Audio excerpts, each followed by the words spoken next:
Hey there, you guys, and welcome to day 23 of Don't Forget Your Worth, the podcast with matching YouTube channel, of course, titled the same. I'm Andrea, and yes, I am in the exact same outfit as I was yesterday.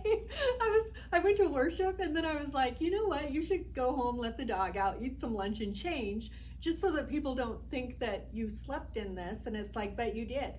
Do you know what I mean? I'm like, I was so exhausted from packing yesterday that I did. I full on fell asleep in this. It's a little bit more wrinkly than it was yesterday. And then I got up and had some coffee and I went to go worship. And here I am.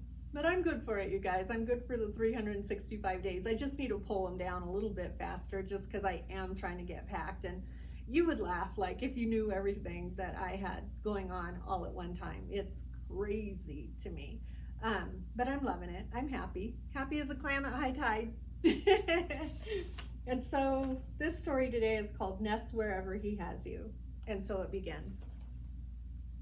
My friend's golden retriever, Charlie, jumped out of her yellow Volkswagen Beetle and plowed through the freshly fallen snow.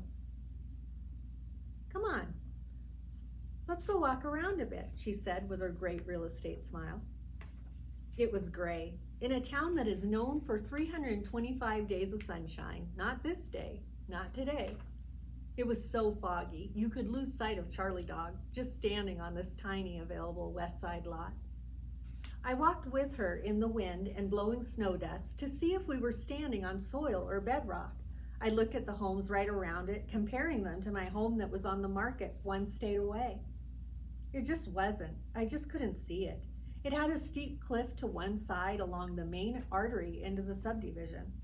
I'm a visionary, but I felt nothing. All along she smiled, like this could be great. They want how much for this? I asked again.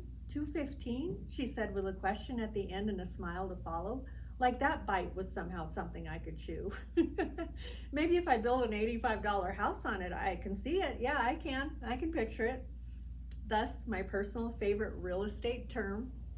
Anything else we should see? I love to nest. I mean, be kind. It's not like borderline idolatry or anything, but it comes really, really close. I love it. I love creating a safe haven with all my favorite people and all my favorite things, and then sitting back and going, ah, wait, I could move that just a stitch. Oh, wait, that wall would look fabulous painted another great color. Flea market after flea market. I love it, but I think I could make that myself. So I knew that the first thing that I was going to want to do, once our family home sold and me and my 3 baby ducks moved one state to be closer to family, was to rebuild a nest to put all of our sweet memories, holidays, and favorite things into. Long story short, found over at a previous post called 7. I see, I'm referencing another blog post that I wrote called 7, so I'll pull it up and see if it's something that maybe I should read close to this.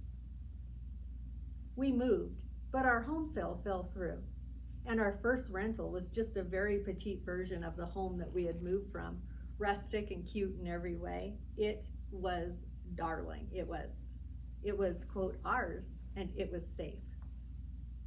Mama, you won't believe what I'm looking at right now, I said into the phone while having virtual coffee with my mom on the front porch of our 3rd rental since moving. What's that? Tell me, she said while I took a quick sip of coffee. I am looking straight across the street at a contractor digging with his backhoe for a foundation, and I just pieced together that this is the very lot I stood on 4 years ago with Suzanne before we ever even moved here. I have lived here almost 2 years, drive in and drive out, and I never even knew it until right now. I would have seen this house that we now rent that very day, and who knew? Who knew? I was devastated when our home sale fell through.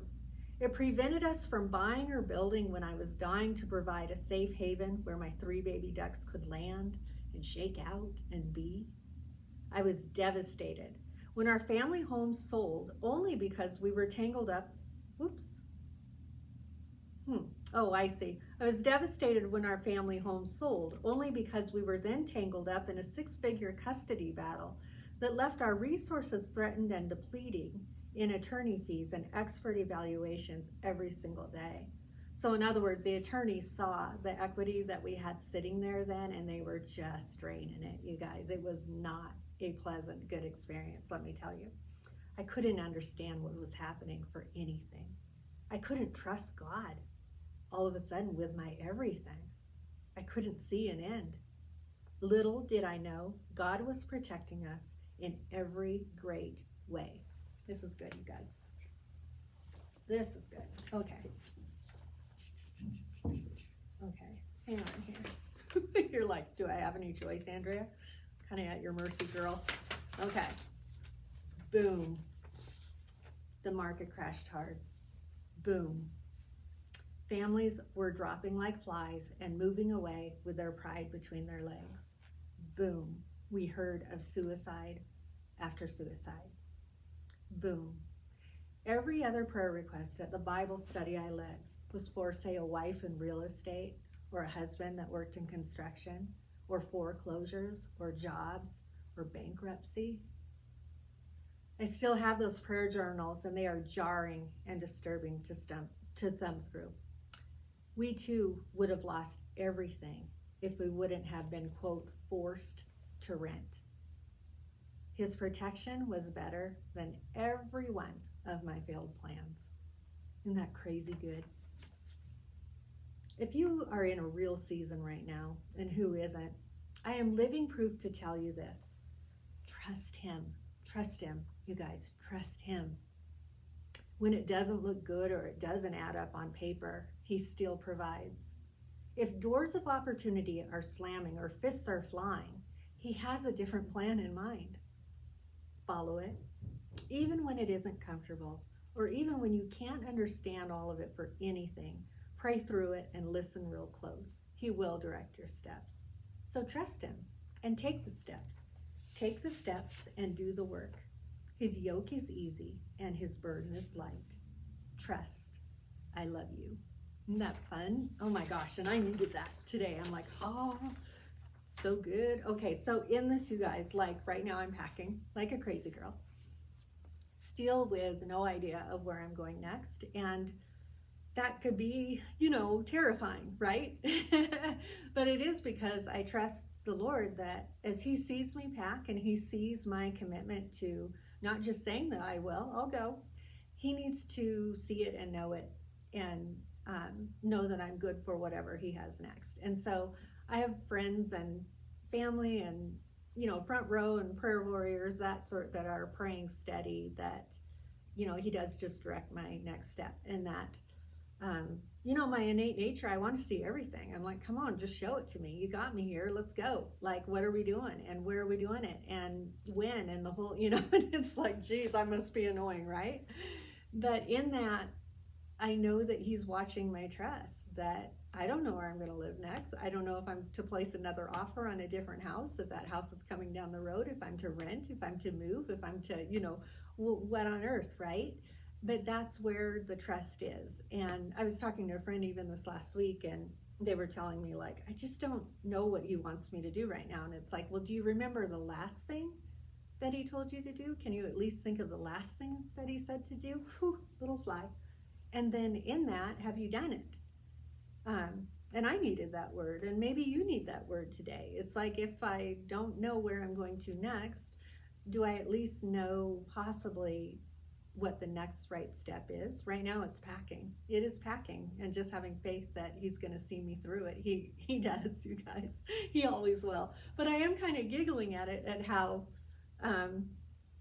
this all changed since I even just made this commitment. I made a commitment that I was going to start this in July. Okay, I started it on July 31st. Like how much? Do you know what I mean? Like, okay, how much closer to? Do you know what I mean? To August can you be than July 31st? But I made that commitment. I'm like, I will start this in July. I had no idea the day that I started this that I would be placing my notice that day. I had none.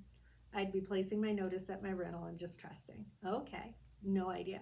But then that plays out in front of you guys, so I can kind of see in a way what he's doing. Like, it's a little bit spooky and scary when you offer your life up to say, hey, go ahead and just have your way with things. And I'm trusting you. I'll do everything that I can to just look like Faith on fire, you know.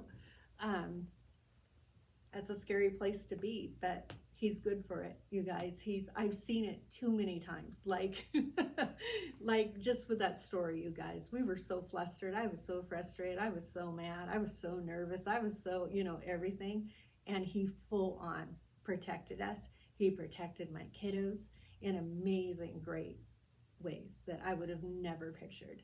And that's how he gets the glory. If he does something obvious, it could just be chance, right? Could just be chance. If he does something super obvious, right?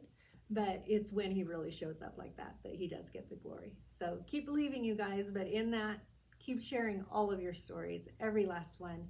Be brave right here, and start branching out and opening up in community a little bit and just sharing your miracle. You don't have to be a faith girl or a Jesus junkie like my little self, right? You just share from your space and place and your past and what you've learned and where you're going. And in that, I just know it in my very knower that God is doing a thing.